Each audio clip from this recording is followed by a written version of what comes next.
everybody. Welcome back to Word Balloon. If you enjoy the videos here, please consider liking the video, subscribing to the Word Balloon YouTube channel, and of course, if you enjoy the audios and the videos, you can subscribe to my Patreon page, patreon.com/wordballoon.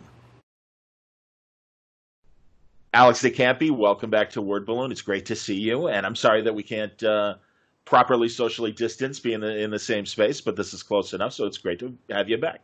It's wonderful. It's been a couple of years, but I'm really happy to chat with you again.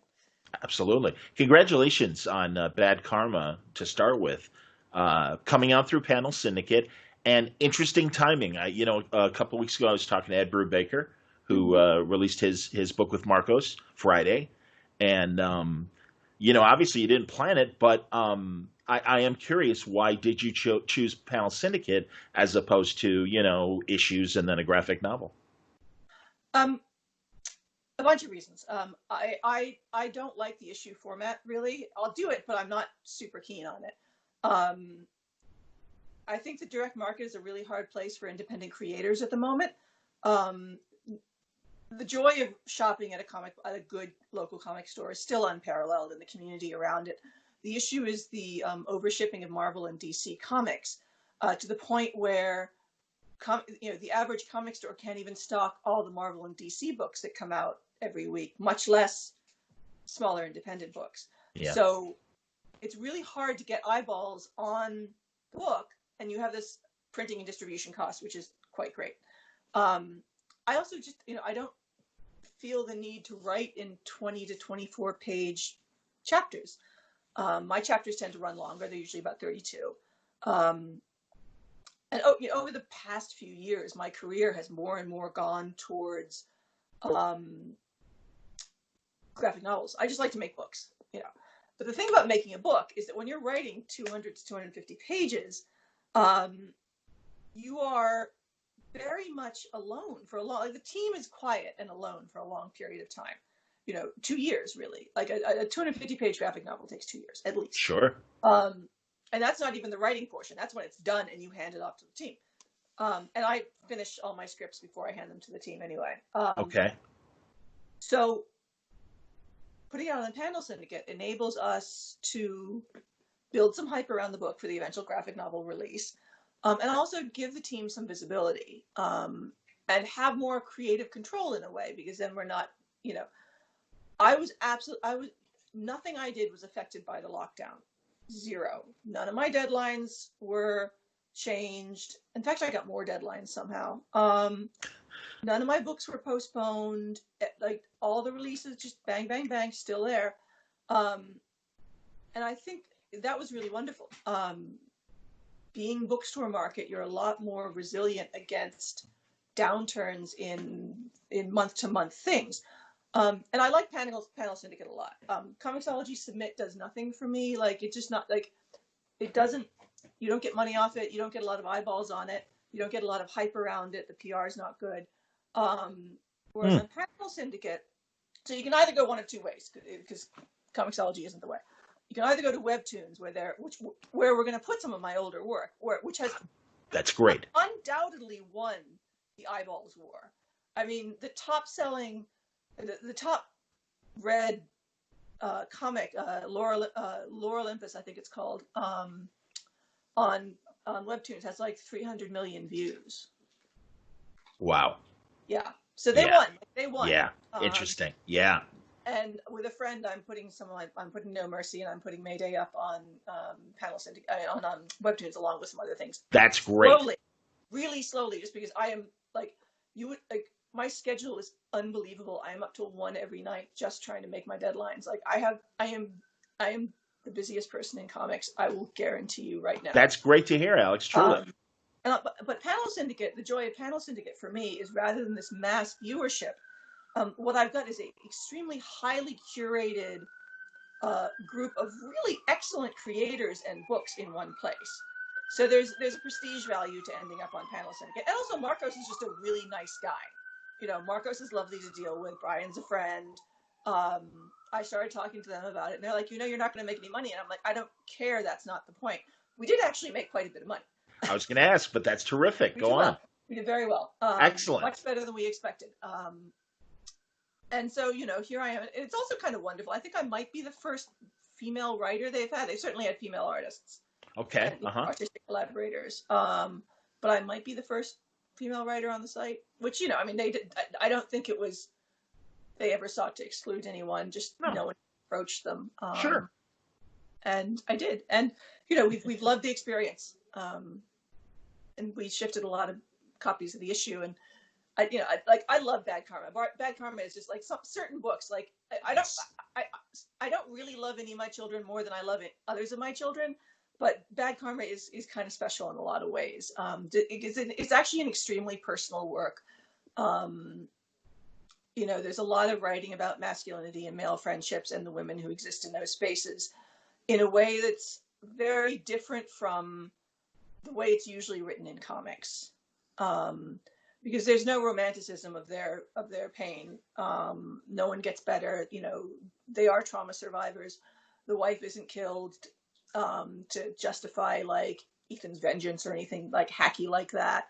It's much more interesting to me to have these characters with these family units around them that make their choices much more difficult. Understood. No, your afterward that you sent me. You sent me 78 pages. Am I getting the first two issues? What did I see? You got chapters one. You got the first two chapters and like a little bit of the third. Okay, yeah, and also compared to what was actually in the issue one download. Okay. I see. Okay, great. And no, it's Alex always. I love your stories and forgive the male seeing a name and not seeing a picture. And I'm like, man, this guy's great. Back when you wrote Smoke for IDW years and years ago, my first awareness of your work. And I'm like, man, he's great. And it's like, oh, it's a woman. Well, she's great. That's fantastic. And truly, I write. I mean, everybody likes to write different things, and I really like writing action. I really like writing male heroes. It's been tough in my career that way because obviously, there's been a lot of issues with work for hire companies in the U.S. not really understanding that women can write these male heroes. Yeah. As well as, or in some cases, better than the men. Whereas in the UK, they were like 2008. It was like, yeah, come write Judge Dredd, write Rogue Trooper. Yeah. Go, be in the Battle War comics anthology. Glenn Fabry will draw your story, and I'm like, all right. Yeah, nothing wrong with that. Like, there's just like, I love Rebellion because there's just no, like, they all know I'm a woman. Sure. They don't care. No. It never enters their mind that like I would somehow be not able to be chosen to write Dredd because I got boobs.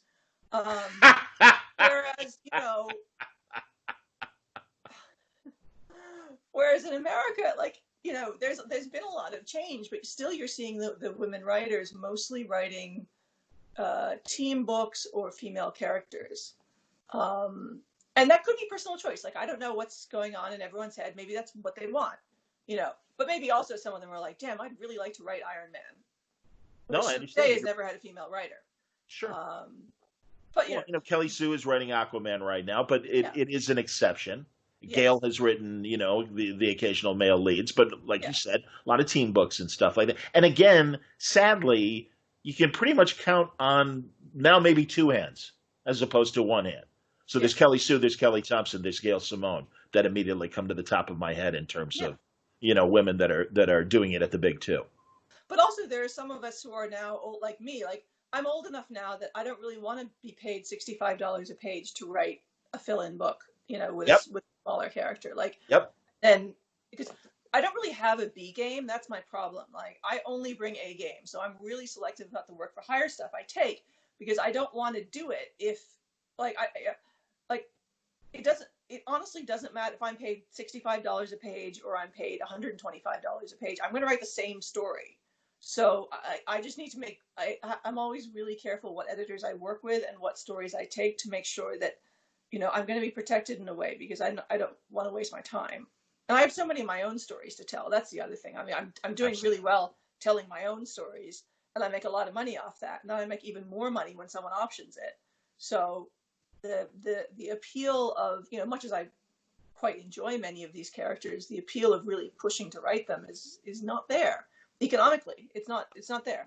Totally understand. Absolutely. And men face the same issues and everything. And yeah, I think it's really been great. I think for the last 20 years that the previous ambition for writing for DC and Marvel has now shifted to maybe I make my name at the big two and then I can take that audience with me to my creator own stuff. And I think that's been happening obviously a lot. And it's been great to witness it from, the ringside as opposed to being a participant. Well, I mean, a lot of us watched Ed Brubaker walk away after the Winter Soldier movie. After that whole thing, I don't know if you talked about him with him last week, where Sure.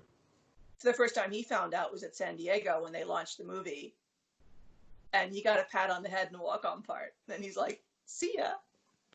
That, and I also think, and I don't know if you experienced this, because as you say, you would come in and do maybe an arc or whatever. But I think the 18 issues a year kind of ground on him as well. I mean, I could be wrong with that perception. I mean, he's talked about that.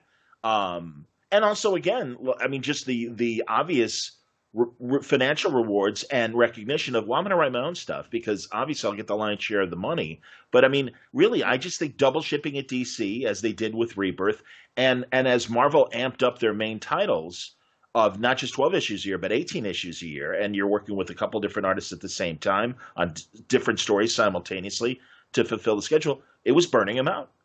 Oh, I know creators now who are working on 9 books a month. I believe it. I'm not a good enough writer to do that. I don't know. They must be much better writers than me, because I could not possibly maintain the quality standard I expect from myself on 9 books a month. I'm stunned that, like, I don't know what I'm missing. I'm not good enough to do that. I think there's superhuman people. It's like back when Jack Kirby could draw more than a couple books a month, which is insane. I just talked to Mike Norton. He's one of those kinds of artists as well, that kind of he trained himself to be that way. But I think it's a rare exception. Another thing that Ed said, and I wonder if you feel this way, is with Panel Syndicate, you can put out, and he's very happy with what he's doing with Friday, but he can tweak it that finally when he does the graphic novel, he might add a scene, he might delete a scene, he might, reduce a couple pages here and there or whatever, and really work the story to be a different cut, putting it in film terms when it's time for the graphic novel. And I don't know if you're thinking along those lines or not. We do a lot. We do that as the book is developed. I think I believe, and I don't. Like, I'm an acquaintance of Ed's. I don't know how he writes, but I think he's writing month to month, issue to issue for something like Friday. So like, yes, yeah. So some of what I do naturally in that I have this obsession with finishing the entire book before I hand it off to the artist is I go back and I change things in part 1, in chapter 1. I tweak scenes, things come and go. So a lot of that I'm doing before I give it to the artist. And then with Ryan on Bad Karma, he'll send me the pencils and we'll have a bit of a chat about this. Ryan's wonderful. Like he never needs anything. Like he's got it. But every so often I've scripted something weekly and I have to say, Ryan, can you swap that panel? And like the most recent page is like 78 or something. He needed to switch panels 4 and 7 because of the way I wrote it. It actually turned out better, the story flow, if we swap those 2 panels. They were cutaways. Okay. Or we'll change something in the pencils just because the script having sat for 6 months and Ryan actually drawing it now, sometimes there's a better way to do it. So I do what Ed does, and my God, I do it in lettering. Like I make 3 lettering passes. I have a problem. Hey man, you're striving for perfection, and that's good. I am. And it comes through, Alex. Alex, seriously, I'm always excited when you have something new because you do write action really well, and you have interesting subjects, and you come at these stories in a really unique way. And it really, I'm like, as soon as I saw that you were doing this Panel Syndicate thing, I'm like, oh Jesus, yes, please, let's talk, because it's always a pleasure. And truly, and also, again, even before this realization on your part that maybe it's better to release these things graphic novel wise, and that the issues and the limitations of each issue for the direct market are what they are. But you were experimenting back, and I'm blanking right now. But that comic that you made for the iPhone, even before the tablets were there, was it Yeah, Heartbreak? on Valentine. Yeah, Valentine. Valentine, excuse me. Yeah. Yes. So I've always liked digital. Yeah. And, the fun thing about comics is you can make them in a whole bunch of different ways. Just because I'm happy serializing digitally, because I'm also serializing a YA book on my Patreon called Reversal, that's going to come out in graphic novel format that I'm doing with Skylar Patridge and Kelly Fitzpatrick. Okay. Like I found the way, like if everyone just finds the way that they can find the way to make things that makes them happy. And I think that's a very important thing as a career choice as a creator. And it doesn't happen until about the middle of your career when you feel powerful enough to be like, I just want to do things like this. But every so often I want to do that. But mostly I want to do this. So like I want to write big fat books. Every so often, like, I say going forward, once this year is over, and boy, is it a year, let me tell you. All I want to do is one prose novel and one graphic novel a year. But what's really going to happen is one prose novel, one graphic novel, and some little like hardback thing that I've just thrown together with a friend. Like I'm doing this thing called Dracula Motherfucker with Erica Henderson. Coming out from Image in October. And again, like apparently all I do now is follow Ed Brubaker's footsteps. But the format that Ed and Sean created with like all my heroes have always been junkies and Bad Weekend, that little hardback. Yeah. That's a great format. 72 pages, fat hardback, shippable. And we're doing what we refer to as Drac Mofo for the That's kids. Hilarious. In that format. And it's this really gonzo pulp Dracula horror story set in 1974 in California. So it's, and Erica's doing the work of her life. I mean, Erica's so talented, and she gets pegged as this kind of like comedy action person because of the success of Squirrel Girl, but she's like so much more than that. I mean, she's doing straight pulp horror here, and she loves to come at things with an aesthetic, and so do I. So we're a great pair. Okay, so you might notice that all of a sudden Alex and I maybe look slightly different than what we did a couple days ago as we were starting this recording. Had a little flooding issue in Chicago, and Chicago weather, but everything's fine, and I'm happy to pick things up. And we were talking about Dracula Motherfucker or Dracula Mofo. What's the title going to be? Do you know yet? Well, it is Dracula Mother F Bloodstain K-E-R. Very nice. So we either call it Drac Mofo between us, but also for print publication, it'll be listed in catalogs as MOTHERF KER. Sure. Just because there are sensibilities out there, and there are some stories of people stalking it, et cetera, et cetera. So yeah, that whole book actually came up out of just a Twitter conversation between me and the artist Coop. We were just giving each other shit about something, and I somehow came up with the title Dracula Motherfucker as a response to something he said, and then we both kind of paused and went, this should be a comic book. And lo, it is now a comic book. That's outstanding. And you would tell me Erica Henderson co-writing it. Under 100 pages, like around 75 pages or so. Well, it's the Image. If you remember my heroes have always been junkies. Yeah, That's Ed Brubaker and Sean Phillips basically created that format. Mm-hmm. Fat little hardback with very thick particle cardstock covers. Mm-hmm. So it racks nicely spine out in bookstores. It mail orders just fine. And that is a 72-page format. So I have 72 pages of interiors. The book itself is 56 or 58 pages. I can't recall off the top of my head of live sequentials. And then we're going to do essays and back matter and process stuff in the back. I gotcha. Eric is probably going to do me some end papers too, because it's hardbound. We can have end papers and we can do crazy psychedelic end papers, which would be very fun, keeping in the spirit of the book. That's cool. So yeah, you were saying Dracula in the 70s, LA backdrop. Yes. It came from rereading Bram Stoker's Dracula, which is a wild book. And I got to the bit about Jonathan and Mina's son near the end, Quincy Harker, and I'm like, that is the most accidentally black name in literature since Percy Jackson.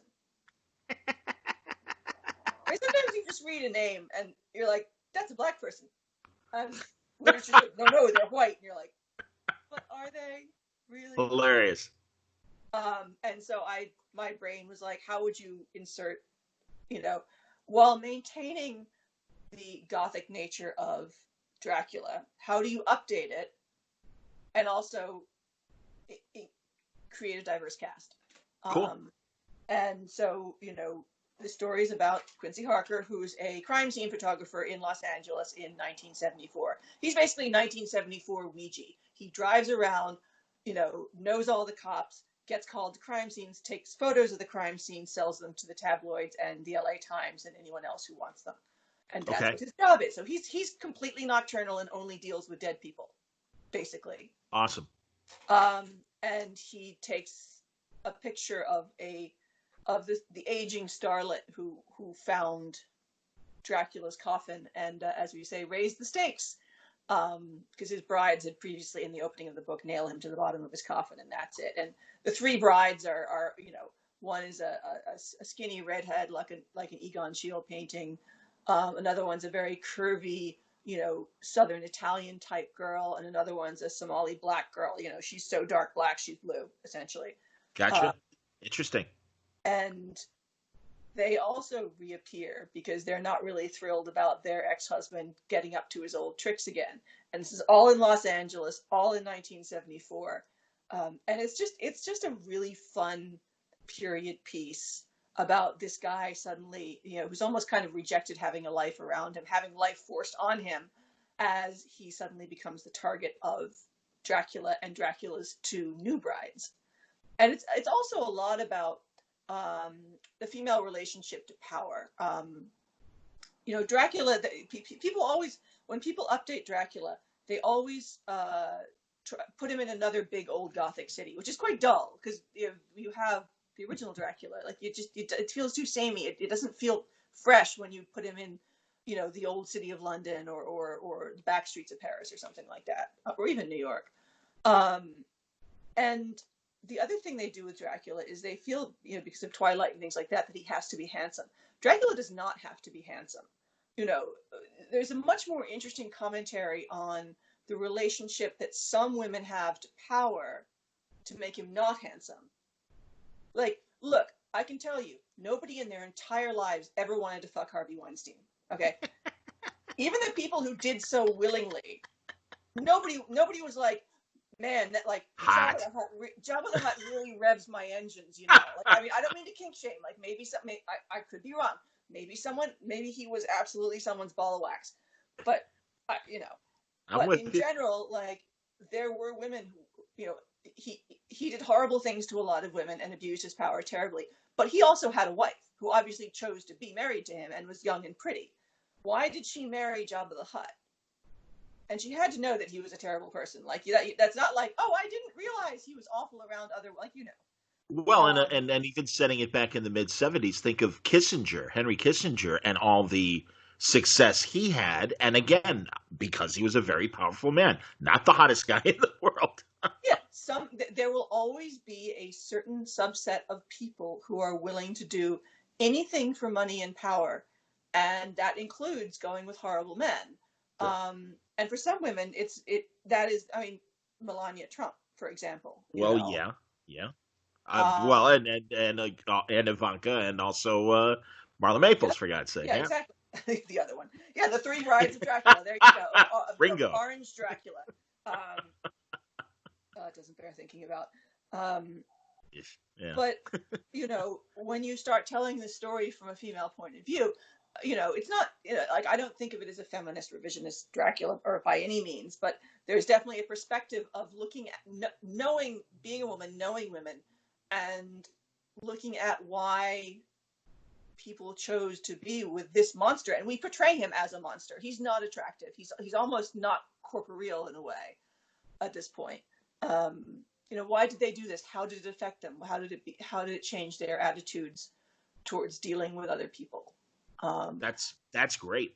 I mean, because again, you're right, and I think mostly, especially in film and other things, women, the women are always the victims, and you really don't get that other, more modern approach of, hey, well, obviously these, and I like kind of the vindication in these women's woman's parts to go after him and stuff like that. I think that's Yeah. intriguing.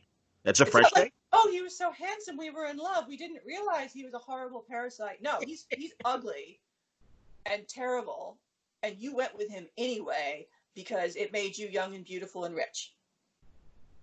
I get it. What happens after that? Yep. No, I like it.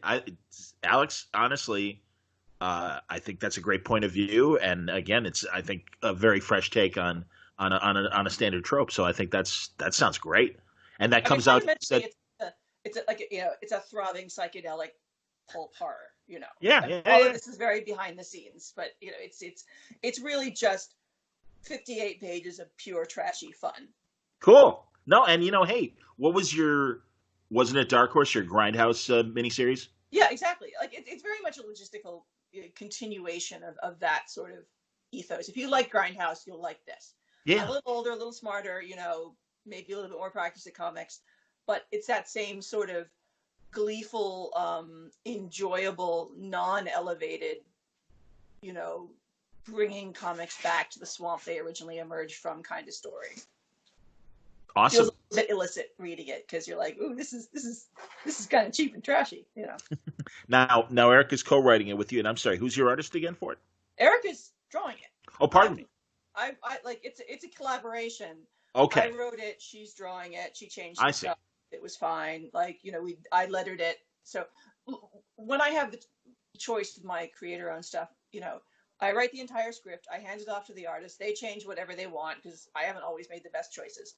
Then they hand it back to me, and I letter it, and I go with the flow of their changes. Because the nice thing about my lettering is, of course, I can change all the dialogue I want. It's not like I'm lettering someone else's work or someone else is lettering my work, and it's like, oh well, she wants this exact balloon, and it's really hard to fit, but I'm going to put it anyway because that's when the script. I'm like, no, I overwrote that. Bye bye. Good. Yeah. I put more dialogue in. And I bring a big design sensibility to it. I always fall into a kind of graphic design hole with my lettering.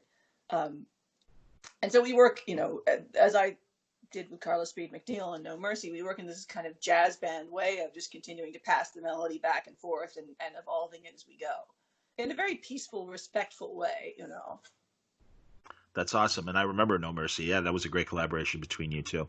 Another really interesting story. And again, we got Bad Karma. And then also we were talking off the air, and it was funny when we started this conversation on Sunday. It was 2 days before your Kickstarter, and now it's the day after. And man, goal met. Now forgive me, Duncan, and I forget Duncan's last name. Jones. Duncan Jones, excuse me, of course. And all right, and am I right? Because I read the Hollywood Reporter article about it. This is a continuation of, is it that Sam Rockwell movie, Moon?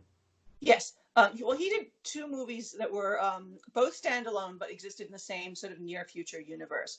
Moon, which was a Sam Rockwell film, and Mute, which is wonderful and on Netflix. Oh, yes. And which has the best, the actor who played Ant-Man. I'm sorry, I'm having a moment. Sure, Paul Rudd. Yeah, it has the best Paul Rudd part you've ever seen. He's unrecognizable. Oh, cool. So good. I didn't realize who he was until the end of it. I looked up. I was like, wow, these two. There's a subplot between 2 male characters who are army friends. Of course, I love it. And that was my favorite part of it. And watching their dynamic and how all the characters were written. But so Duncan did Moon, and then he did Mute with Netflix. And then Madi is the 3rd story in what we call the Mooniverse. There are loose little links to the other stories that if you're a nerd, you can spot. But if you haven't seen either movie, it doesn't matter because the book, Madi, is completely standalone. Everything you need to enjoy it is within the book. Okay. And seeing the other 2 films won't, which you should do because they're good films.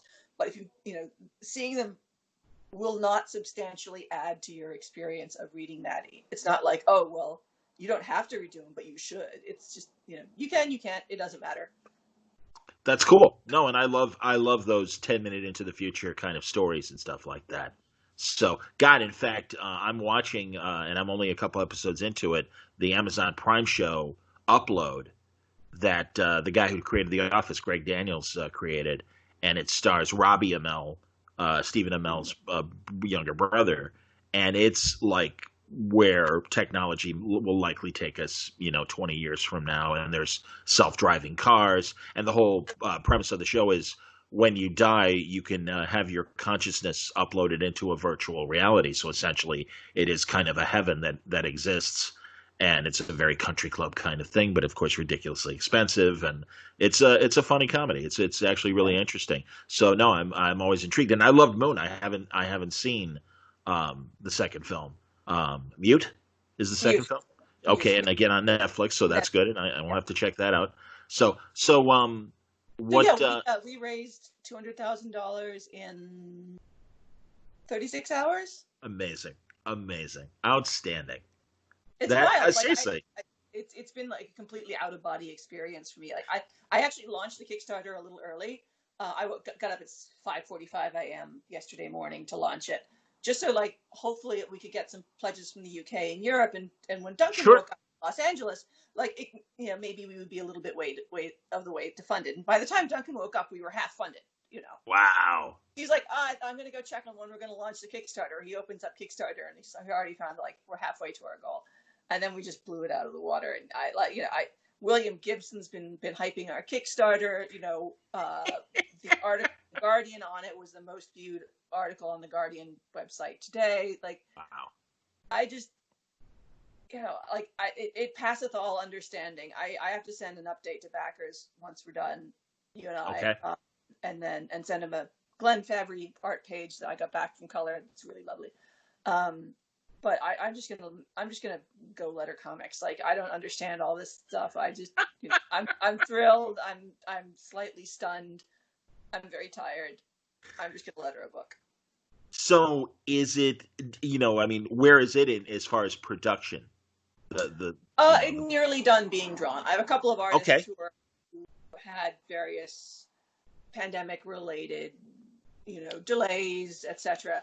Sure. But bar two of them were in really, really good shape. Significant parts are completely finished, except for the lettering, which I still need to do. I've lettered like 40 pages of it. It's 260 pages. Okay. If you go to the Kickstarter, there's a 17-page download that has both the covers and 17 pages of basically Dylan Teague's entire opening section, which is really beautiful. And you can see how much I fell into a design hole lettering on that page, on that art, because it's like Dylan's work makes me raise my game. It's so good.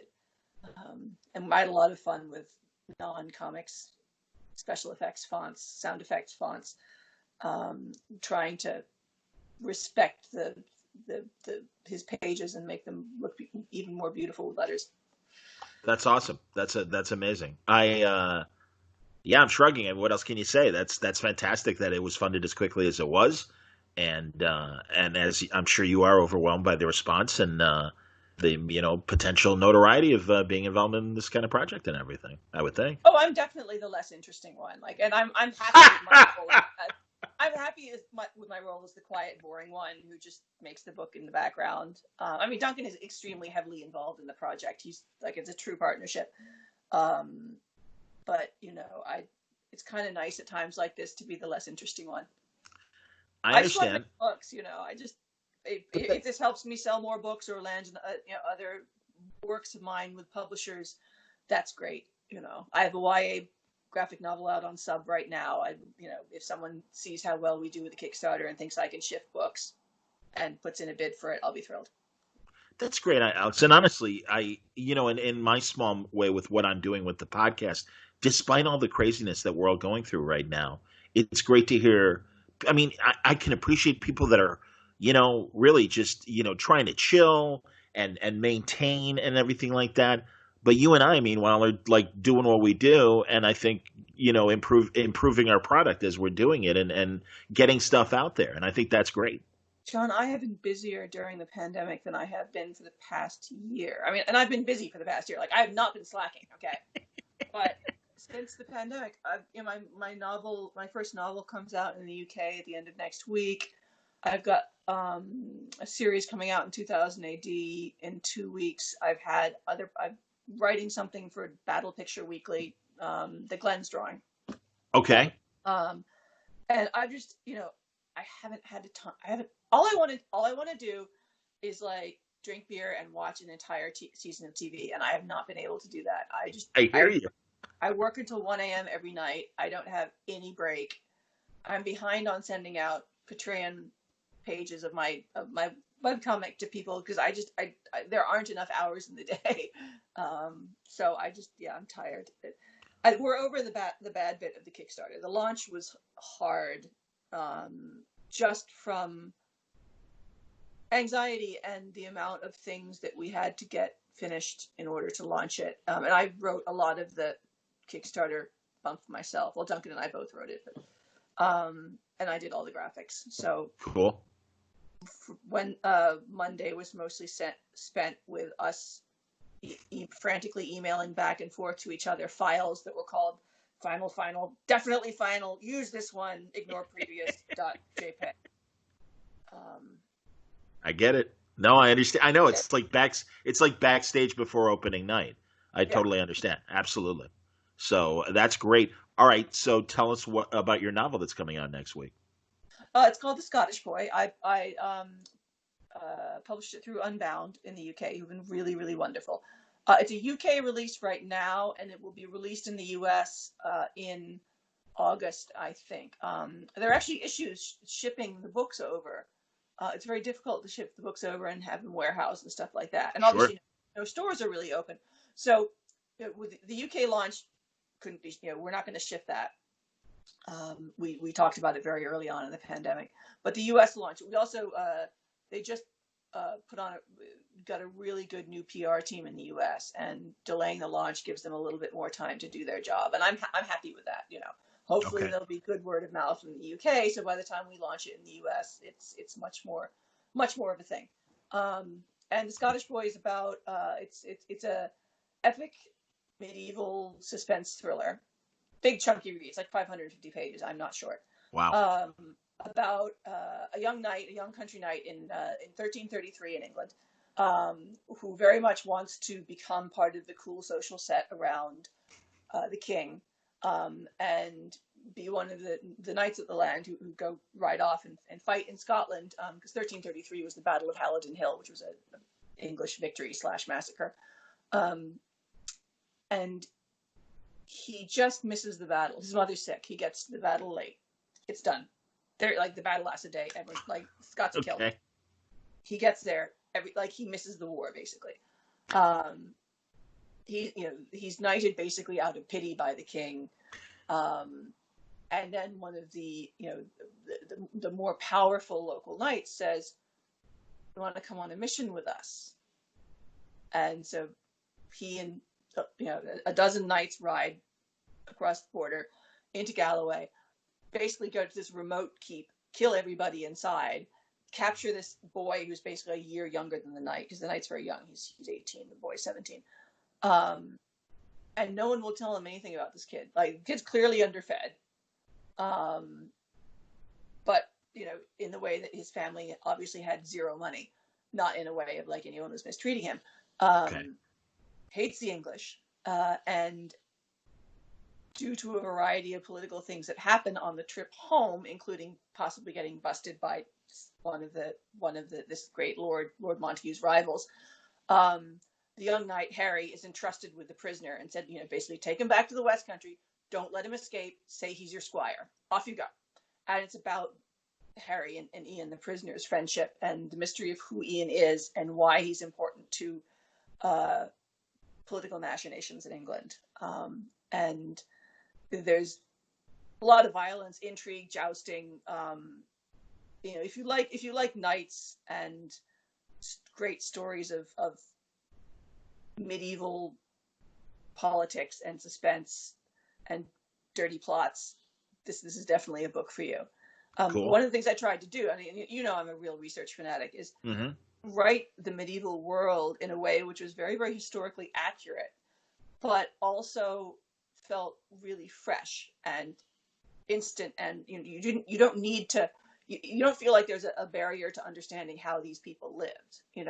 Some of the things you might be like, wow, it really was different then, because everyone slept in the bed. You got a room in a tavern and you slept with whoever else was in the room in the bed. the privacy was something invented by the Victorians. Um, I but get it. other than that, there's a lot of things that you can, that if you write in the right way, feel very perfectly acceptable. Like going to a tournament, you're showing up, pitching your tent in a field, and partying for 4 days. It's just like going to a music festival.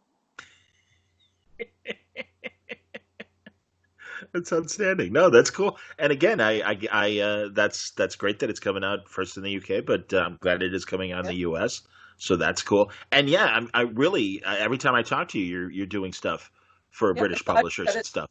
Yep. I mean, my second novel has also got picked up by a British publisher. Rebellion Solaris are publishing it. It's called Heartbreak Incorporated. That'll be out next year. I have to revise it over the summer. I've wanted to do that already. I haven't had time. Um, but yeah, I mean, I'm solidly busy until the end of the year at Well, least. I'm gonna make you tell me about the 2000 AD thing and also the battle picture thing as well.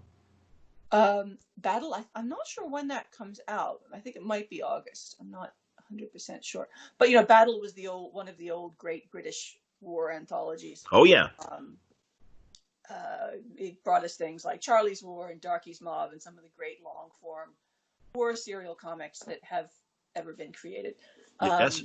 And so they brought it back as a one-time special and invited a bunch of people to write stories in it. And it's exactly the sort of people you think. Like Garth Ennis is doing a story, Rob Williams is doing a story that PJ Holden illustrated, and it's absolutely gorgeous. Cool. And they invited me. Awesome.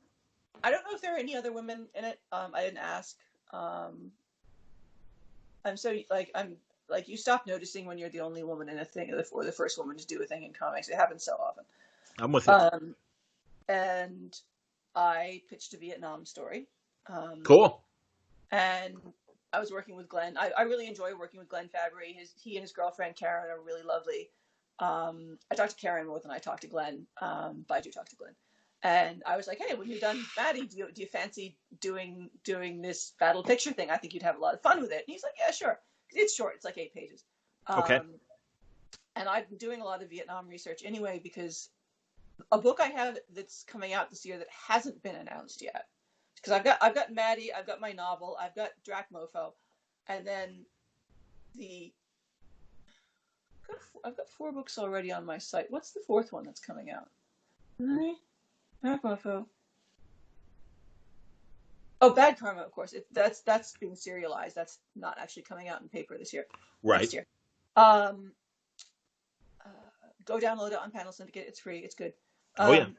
But the 5th book, the 5th thing I have coming out this year, is called True War Stories, and it's an autobiographical anthology of stories about military deployment from a bunch of currently serving and veteran soldiers from Vietnam to today, and what my co-editor Kai Krumhar, who's an Iraqi war veteran herself, and I did was we got a bunch of people together and said, give us your story in whatever means you feel comfortable.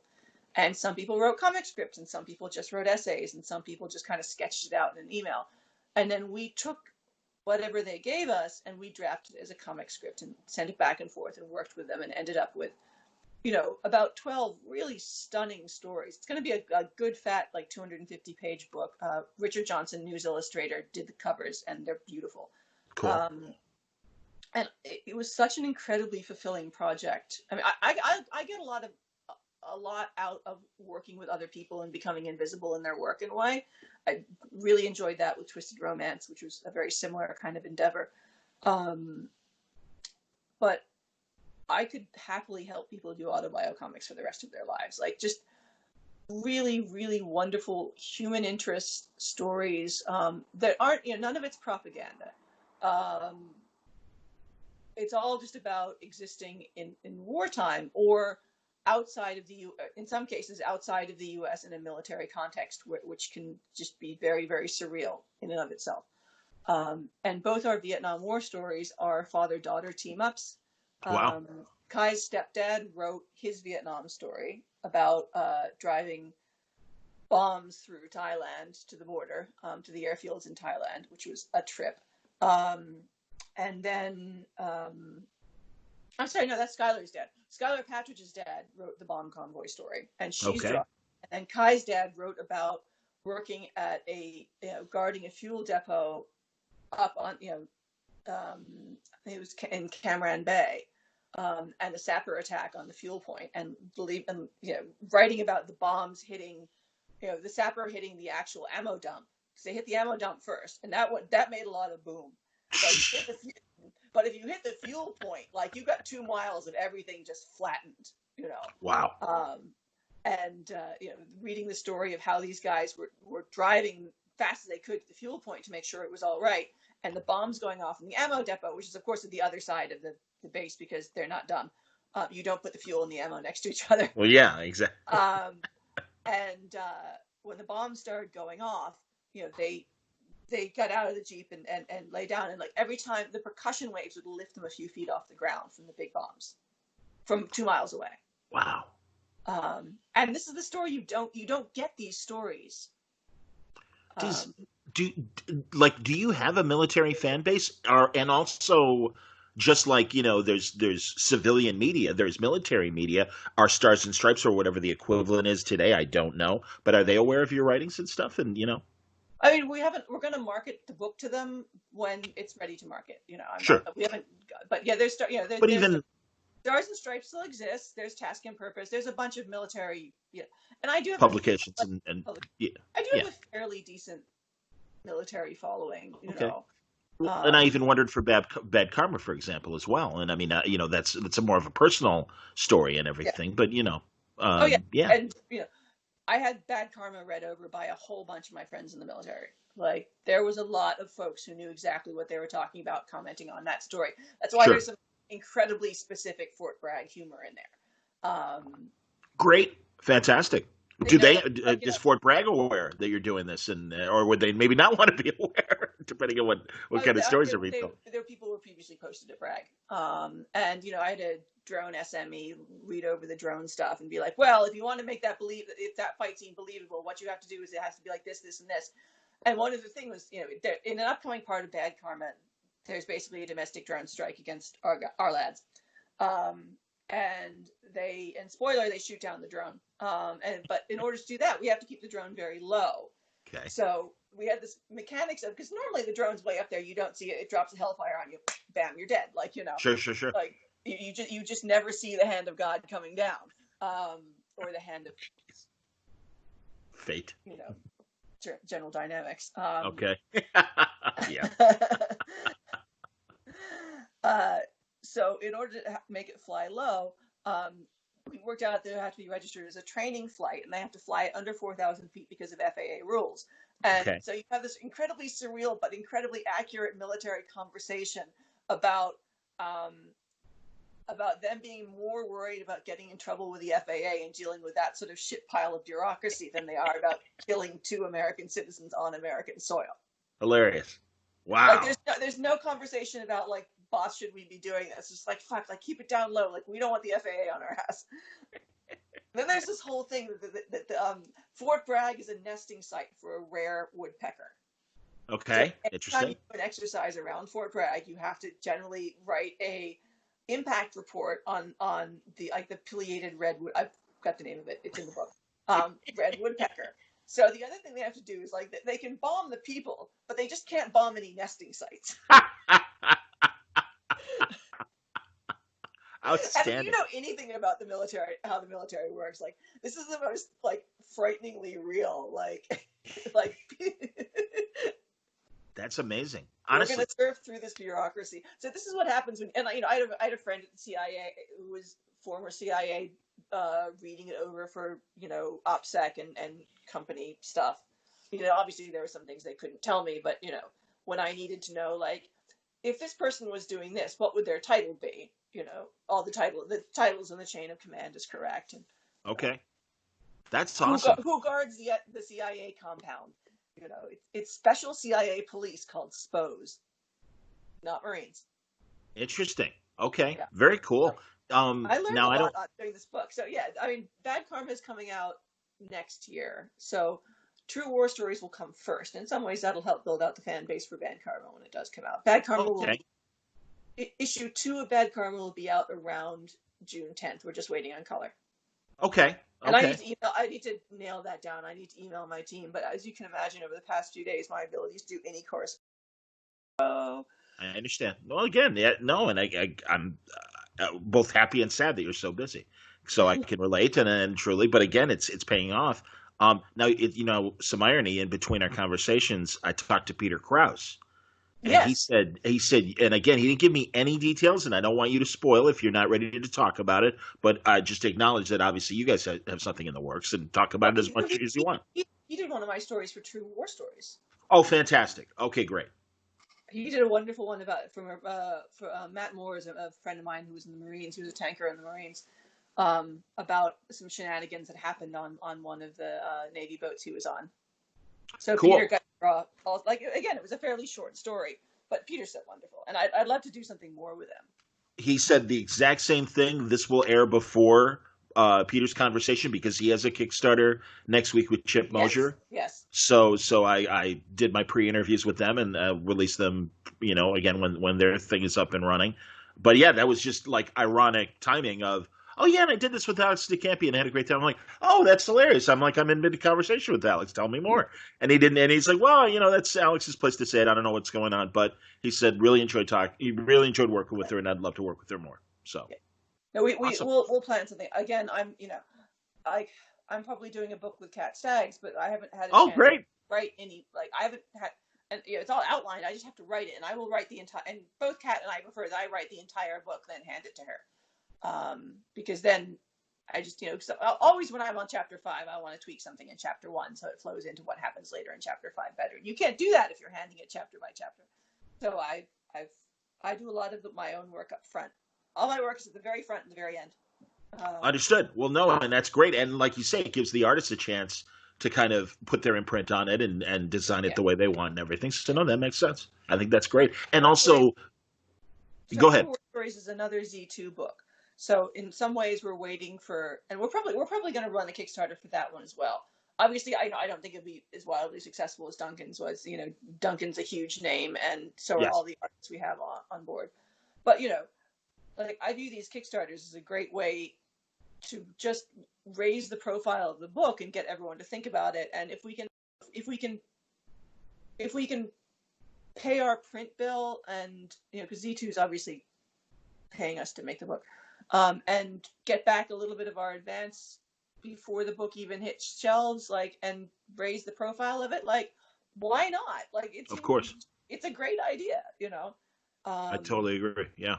So we'll kickstart it for a much more modest amount. Well, again, this is writing in advance this way and getting it all done, and also doing the single volume thing is clearly, as we've been discussing, plays to your strengths. And I think that's good. It makes for a more efficient production of a book and everything. So honestly, I'm blown away, Alex, as always. And did you mention what your 2000 AD story is that you're working on? Oh, it's Full Tilt Boogie. It's a continuation of the story that I launched in the last kids issue last year. They commissioned me for 10 episodes, 10 5-page episodes of it. And fun. Okay. Fun. Yeah. How is that format? Because honestly, I love reading it, and I'm always impressed with the efficiency of the way the 2000 AD runs. And as you said, you've done Rogue Trooper before, and that's always been in small bites. And honestly, I usually I was going to say, and I don't. Does Dread come out in those kinds of 5-page episodes as well? Yes. Okay. Except for the Meg when it's longer episodes. The Prog is the 5-page episodes. The Meg has longer episodes. Okay, now I'm with you. Yeah. And the Meg is monthly. The Prog is weekly. The Meg is approximately monthly. Yeah. It's a daunting format. 5 pages. I mean, God, I always thought 8 pages was rough in today's modern world. To do a complete story in 5 pages is difficult. To do an ongoing with with the kind of setup and twist every episode, you can do it. You can do it. Some of the stuff I used to do for Creepy and Eerie when Dark Horse was putting that out regularly was that kind of length, and I had great fun with those. Cool. So yeah, okay, that's great.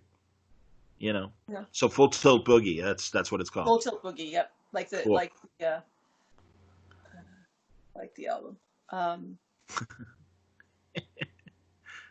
Yeah, I just, I've like, I want. I mean, I am really busy right now, but I'm not actually that busy. I work very consistently. I'm always doing something. I'm always working on the next book. It's just that sometimes, if I kind of always say I do a novel and a graphic novel a year. But sometimes publishing things slip, or a book takes longer to find a home than you think, and then suddenly you have like 4 books coming out in a year, and everyone's like, "Wow, she never sleeps." It's like, well, no, we started True War Stories in about 2016, and it took me 2 years to find a publisher who would pay me for it, because I wasn't going to ask veterans to work for fucking Exposure. I understand. I wasn't Yeah. gonna ask my artists to work for Exposure. They're not getting paid a ton, but they're getting a decent rate, and the publisher pays on time, and they're really good at that. So, they can prioritize the work. The other thing about, not only is asking people to work for free or too cheaply a shitty thing to do, it also means the artist isn't going to prioritize the work, and you as the producer have a problem getting your book in on time. So, if nothing else, if you have no morals, at least do it so you have easy production. Way to go, Alex. Seriously, I'm thrilled with what's going on. I'm always happy to talk to you again, and continued success. I mean, it's very interesting. You, my buddy Sal Abenanti, and others that either have had in their cases turned down by the big two, but with your own frustrations of the big two and stuff, that you make your own way and get to tell the stories that you want to tell and in the formats that you want to tell them. That's awesome. That's winning. I mean, really. It's made my career a lot stronger, actually. I mean, it's taken longer, but I built it all myself, and I own it myself. And now I'm in conversations with people about first look deals. I understand. I'm not surprised. I'm doing a Robert Kirkman because I own all of it. Damn straight. Yes. And a lot of people aren't careful about owning it, and I very much am. But I haven't, I haven't made any effort to work for Marvel or DC. Like, I barely know anyone there. I never speak to them. Not out of like, oh, but just I don't speak to them. Like, I don't. I think they're so used to people really toadying up to them for work, and I'm just like, well, I'm busy. If you want me, call me. And they haven't called me. That's fine. And sure. I know one of the reasons they haven't called is I've made zero effort to like talk to them or pitch them, because I just honestly don't have time. If they want to come to me and offer me a book, that's great. And maybe I'll do it if it's something I'm interested in, but I can't do the whole pitching like to the big two process. And it doesn't gain me a lot right now. No. And again, you've made your own game, and you don't have, and I don't mean to trivialize what they do in calling it a game, but no, they have systems that are built by decades of, well, we always have done it this way, why should we change? And also the connected universe comes with its own writing obligations and challenges to telling a story. At the beginning of the conversation, we talked about Ed, and then, his, like I said, 18 issues a year, and DC, 24 issues a year for one property. Yeah. It's a buzzsaw. And again, that used to be the top of the mountain and the ambition. But because of people like Kirkman and Brubaker and others, now you really can. It's an option. And also, if you want to do it and build an audience there and take them with you, that's great. But the wonderful thing is you've been able to forge your audience and again, tell unique stories, get other publishers interested in what you want to do. And now to the point of, I'm glad you're getting first looks. You should get first looks. You're a fun writer. I just like telling my own stories. Like, I'm really happy. I've got so many stories to tell, and I just need more time to tell them. And yeah. Well, not a moment is wasted, and I know that. And again, I will. We've had a lovely conversation, and the door is always open for future ones. So please, when things are ready, and even the ones that we've discussed right now, but when they're closer to publication, if you need the signal boost, you're always welcome. And seriously, it's truly, like I said, from the moment I became aware of you reading Smoke all those years ago, it's like, this is a really interesting writer, and it's been a pleasure to get to know you and also enjoy your work over the years. So Bad Karma right now, coming out through Panel Syndicate. First issue is up. Pay what you want. second issue coming in June, and the Kickstarter as well for help me out again. What's it called again? Madi, M-A-D-I. Madi, Madi. And it's already a success, but it sounds like it's going to be a fun thing, especially if you liked Moon and if you've seen Mute, shared universe. So that's kind of interesting and intriguing as well. So keep up the good work, Alex DeCampi. It's always a pleasure. Thank you, John. It's likewise. Thanks again for watching another Word Balloon video. We've got plenty more at our channel, Word Balloon. If you enjoyed it, please like it and consider subscribing to the channel. And of course, support me on Patreon, patreon.com/wordballoon. Thanks a lot for watching.